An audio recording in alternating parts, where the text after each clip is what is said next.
រដ្ឋដាច់គុណឈួនបរិយបានសហការជាមួយនឹងព្រះគ្រូចៅអធិការវត្តអញ្ចាញ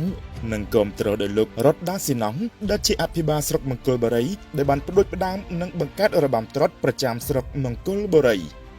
បងប្អូនប្រិយមិត្តជាទីមេត្រីដើម្បីចូលរួមចំណែកក្នុងការថែរក្សាវប្បធម៌ប្រពៃណីខ្មែរជាពិសេសគឺចង់រំលឹកទៅដល់ក្មេងៗជំនាន់ក្រោយឲ្យបានស្គាល់អំពីប្រវត្តិរបាំត្រុដិព្រះដាច់គុណឈួនបុរីនិងព្រះគ្រូចៅអធិការវត្តអញ្ចាញក្នុងនោះក៏មានការគាំទ្រជ្រោមជ្រែងយ៉ាងខ្លាំងក្លាពីសំណាក់លោកអភិបាលស្រុកមង្គលបុរីដែលបានបង្កើតក្រុមសម្ដែងរបាំត្រុដិជាមធ្យមមាន25នាក់ដែលមានដូចជាអ្នកកាន់ដងកញ្ឆាតំណាងដងសត្វឬខ្លោះអ្នកពាក់មុខថ្លុកតំណាងព្រានព្រៃតំណាងដោះទេវតាក្រឡាខ្លួនប្រះទន្សោងតំណាងមាឬសភាវៈអាក្រក់តួរំដែលមានតួឯកតួនាងពួកភ្លេងតំណាងទេវតាអ្នកពាក់ក្រចកប្រចាំនៅក្នុងស្រុកមង្គលបុរីខេត្តបន្ទាយមានជ័យនៅក្នុងឱកាសនោះដែរព្រះដាច់គុណឈួនបុរីក៏បានមានសង្ឃដីកាលើកឡើងកាលពីថ្ងៃទី21ខែមេសាឆ្នាំ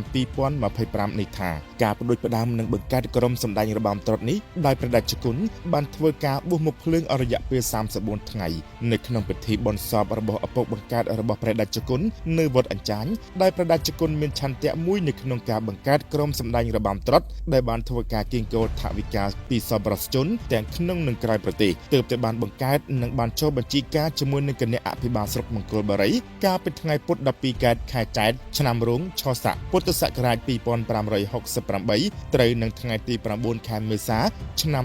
2025កន្លងទៅនេះហើយសម្រាប់ក្រុមសម្ដែងនេះដែលមានការចូលរួមពីសំណាក់សិស្សានុសិស្សនៅតាមបណ្ដាវិទ្យាល័យរួមមានវិទ្យាល័យមង្គលបុរីវិទ្យាល័យហ៊ុនសែនមង្គលបុរីនិងសិស្សដែលមកពីតាមបណ្ដាស្រុកក្រុងមួយចំនួននៅក្នុងខេត្តបន្ទាយមានជ័យ